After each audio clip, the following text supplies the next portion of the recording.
Shalom, selamat pagi jemaat yang dikasihi oleh Tuhan. Renungan kita pagi hari ini terambil dari bacaan firman Tuhan, Kitab Ratapan 3 ayat 39 sampai 41. Demikian firman Tuhan. Mengapa orang hidup mengeluh? Biarlah setiap orang mengeluh tentang dosanya. Marilah kita menyelidiki dan memeriksa hidup kita dan berpaling kepada Tuhan. Marilah kita mengangkat hati dan tangan kita kepada Allah di surga. Demikian pembacaan firman Tuhan. Renungan pagi ini saya beri judul, Ingatlah akan dosamu. Jemaat yang dikasihi Tuhan, setiap orang pasti pernah mengeluh, bukan? Termasuk Nabi Yeremia, bahkan termasuk saya juga. Mengeluh telah menjadi suatu kebiasaan. Kita mengeluh karena ada permasalahan. Ada yang mengeluh soal sakit fisik, soal kegagalan, soal keuangan, soal rumah tangga, bahkan soal pelayanan dan gereja. Namun keluhan-keluhan tersebut sesungguhnya sudah pernah ada dan akan ada lagi sesudahnya. Maka untuk itulah Yeremia mengajak kita semua untuk merenungkannya. Mengapa orang mengeluh di masa sukar? Sesuai konteksnya, Nabi Yeremia menunjuk kepada sumber masalah yang membuat orang Yehuda mengeluh di Babel, yaitu karena dosanya sendiri.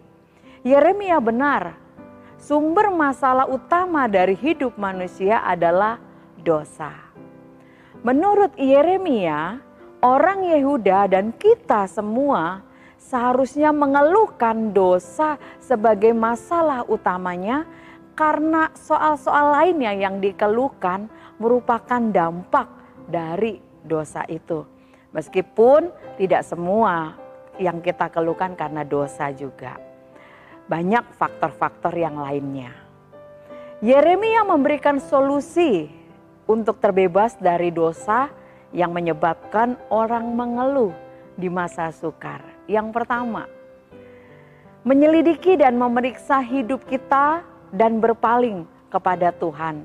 Terdapat dari bacaan kita tadi di ayat yang ke-40. Himbauan Yeremia agar pertobatan orang Yehuda karena kesadaran sendiri bahwa mereka mengalami penderitaan karena telah meninggalkan Tuhan. Tuhan mengizinkan penderitaan untuk menguji umatnya. Apakah mereka mengasihi Dia atau tidak? Tercatat dalam Ulangan 8 ayat 2, Yakobus 1 ayat 12. Tetapi jika masalah datang karena dosa kita, maka pertobatan yang sungguh-sungguhlah merupakan jalan satu-satunya untuk dapat kembali kepada Tuhan. Yang kedua, mengangkat hati dan tangan kita kepada Allah di surga. Tercatat dalam bacaan tadi di ayat ke-41. Himbauan Yeremia agar orang Yehuda berdoa dengan kesadaran bahwa hidup mereka semua hanya karena kasih karunia Allah. Demikian juga dengan kita hari ini. Ketika kita telah diampuni dari segala dosa, maka pemulihan hubungan dengan Allah harus dilanjutkan dengan ibadah yang sungguh-sungguh kepadanya dan cara hidup yang memuliakan Dia. Karena hidup kita di dunia ini bergantung dari kemurahan Allah. Jemaat yang dikasihi Tuhan, kedua poin sederhana tadi yang dapat mengembalikan hidup kita yang ruwet menjadi sederhana kembali. Hidup kita akan dipenuhi, yang dipenuhi karena keluhan akan dipenuhi dengan sukacita. Karena apa? Karena Allah telah memulihkan hubungan antara kita dengan Dia di dalam Yesus Kristus Tuhan kita. Jemaat yang dikasihi Tuhan, kalaupun dalam dunia ini kita menghadapi banyak pergumulan dan penderitaan, tapi kita masih hidup. Sebab itu kita masih dapat berharap akan masa depan yang penuh harapan. Yang lebih utama yang kita harus lakukan adalah terus menguji diri kita. Mengingat akan dosa-dosa dan bertobat, berpaling kepada Tuhan.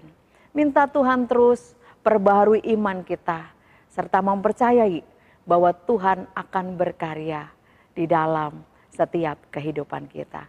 Kiranya Tuhan memberkati lewat renungannya ini. Amin.